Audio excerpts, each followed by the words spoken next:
impatient. So I wanted to learn how to open doors, because that's so exciting when people come visit and you're a little kid and you want to open the door for them. So I would grab a laundry basket and I'd flip it over like the old ones and I'd climb on top of it and then I'd use my chin shoulder and I'd open the door. And that's how I'd open the door. And then turning on the lights, I was so impatient. Mom would tell me, I'll be right there to turn the lights. I'm like, yeah, right. So I would go find me a hanger. So I put the hanger in my mouth and I'd stand up and I'd flick the light switch on. But now we have remote control, so we're all good. So things I need help with is reaching things up high, and then with the restroom. And of course, I'm not going to be the next Kobe Bryant. And getting dressed. So yeah, just some things like that. But other than that, I could do everything else. I always find a way. That's me. And there's me cooking my spaghetti. Next. So in childhood, I went to all regular classes. There was no special treatment. I did all my work by myself, and my parents would go when I was younger to let them know, like, please don't give Wendy any special treatment.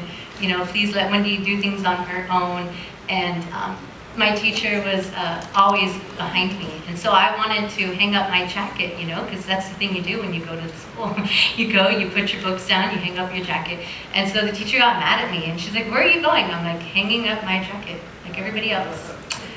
And then I had a few teachers that were, worried that I would get hurt when I would play, and I wanted to play handball and tetherball, and I was very competitive, okay? I had those sliders, and then since I'm low to the ground, they were screwed. So, so I had some teachers that, they were like, no, you can't play, and I'm like, I'm playing. Making friends was very easy for me. I had a lot of friends, and that was pretty much it. Next, there's me with the ball. So dealing with society, there were a few people that were immature and said mean things. And it's like everybody, how do I explain it? People are unsure of the unknown. And so when they don't know, they sometimes say mean comments or rude. But I didn't really let that bother me. My parents would always ask me, do you want to be happy for the rest of your life or do you want to be sad? And I told them, I want to be happy. And so they said, okay, well then don't worry about all of them. They're the ones with the problem, not you.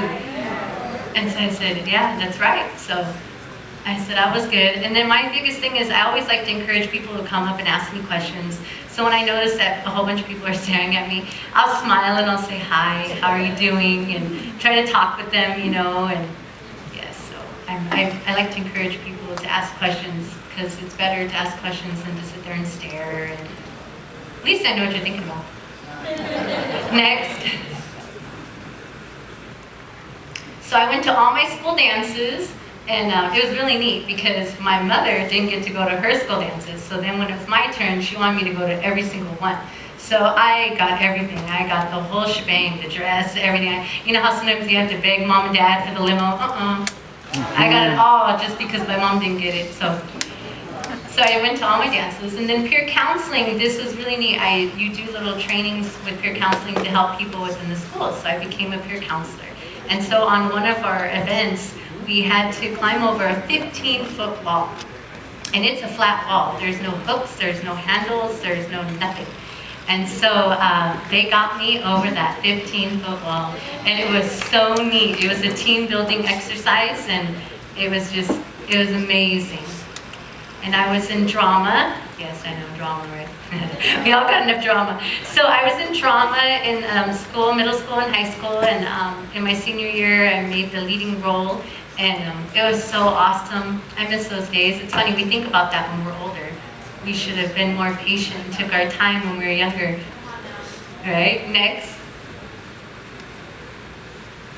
So I got my first job when I was 15 years old. And I was a salesperson for first class copiers. And then after that, I had a job at Skate-A-Rama. It was a skating rink in our town in Downey. I grew up in Downey. And so it was so cute. We would do these private parties for the little kids. And so they would come and I would teach them how to skate. Need to remind you, I've never skated a day in my life. And so I would go around and save everybody because I had my wheelchair and they would climb on me and I would help them skate along. And it was really fun. Then after that I worked for the YMCA and I got Employee Excellence Award. And then I worked for Supervisor Don Kanabi. He's for our 4th District for LA County. And I was his representative for the LA County Commission on Disabilities. So that's me and Supervisor Don Kanabi and my husband. I do a lot of charity work. I love helping people. Next. So my college years.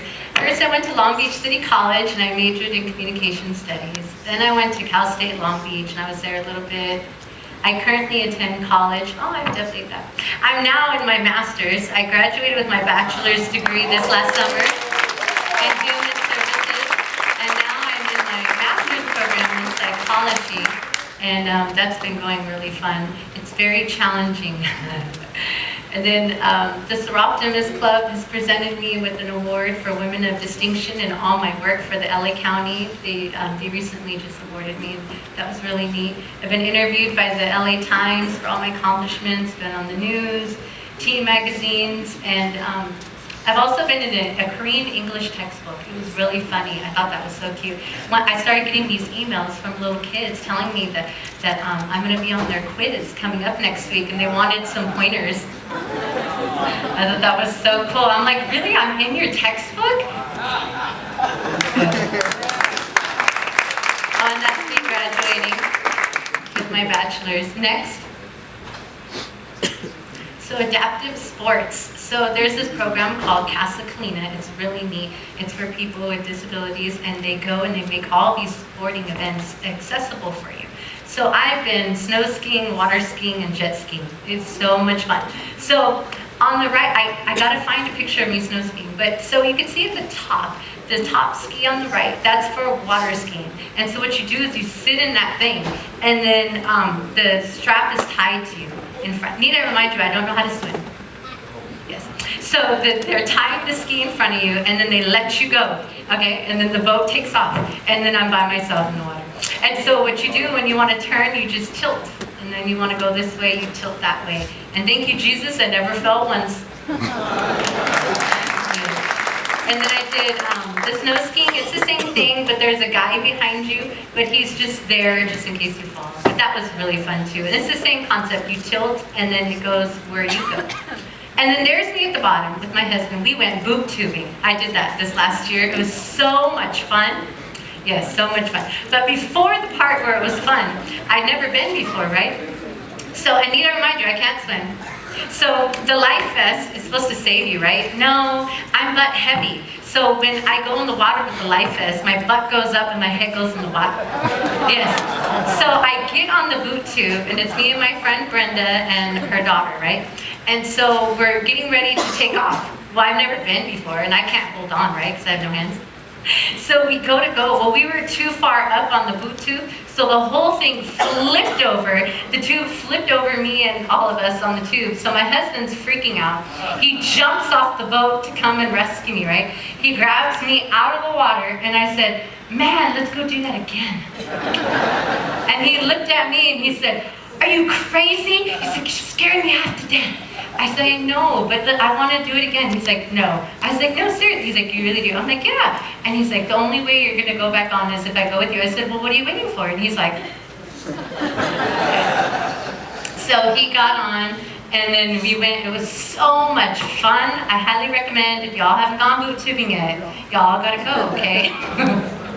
So then after that, I get back at the boat. My friend that fell off with me earlier, and she has arms and legs. Most of you, I think some of you guys know her. She was afraid to get back on. I told her, "You gotta go, sister." And she's like, "No." She's like, "I was so scared you fell." I said, "This is not your fault." I said, "Accidents happen. It's no big deal. I'm good. It was so much fun. You gotta go." And she says, "But I'm scared." I said, "You can't be scared. You gotta go out and try again. You can't give up. You gotta go out and go out again." So she finally went on boot tubing with my husband, of course. She's like, "I'll go with your husband." I said, "Yeah, he'll take good care of me." Next.